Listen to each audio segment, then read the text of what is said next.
नमस्कार. शाळा नोंदणी कशी करायची हे आपण मागील व्हिडिओमध्ये पाहिलेलं आहे. त्यापुढील भाग या व्हिडिओमध्ये. सर्वप्रथम स्क्रीनवर दिलेली लिंक आपण आपल्या मोबाईलवरती ओपन करून घ्यायची आहे. त्यानंतर पहिलाच ऑप्शन आहे शिष्यवृत्ती परीक्षा 2026 यावरती क्लिक करून घ्या.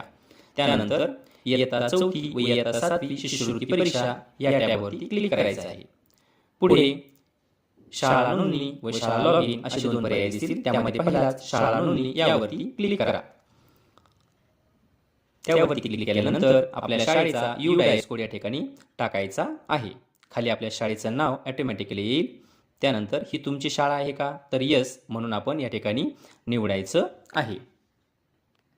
त्यानंतर शाळेचा व्यवस्थापनाचा प्रकार तो आपण आपला निवडून घ्यायचा आहे. पुढे शाळेचं माध्यम ते देखील आपण स्क्रोल करून व्यवस्थितपणे निवडून घ्यायचं आहे. पुढे तुमच्या शाळेचा प्रकार त्या प्रकारामधून व्यवस्थित निवडून घ्यायचा आहे. त्यामध्ये आता आश्रमशाळा व्यतिरिक्त इतर शाळा हा पर्याय मी या ठिकाणी घेत आहे.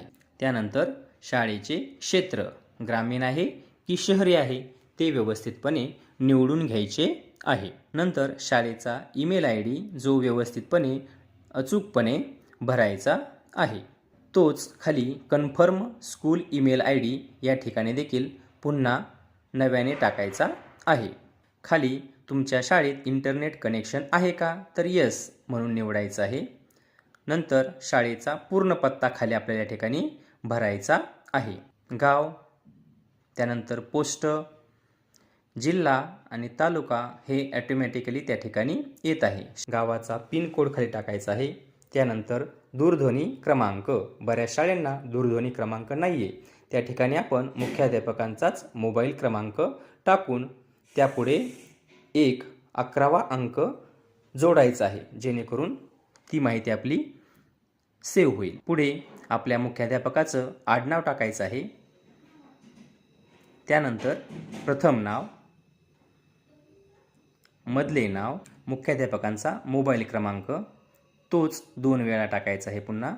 यानंतर मुख्याध्यापकांचा एक फोटो आणि त्याखाली सही देखील आपल्याला अपलोड करायची आहे. त्यानंतर आपल्याला अशा प्रकारे एक मेसेज येईल. आपण सबमिट बटनावरती क्लिक करायचं आहे.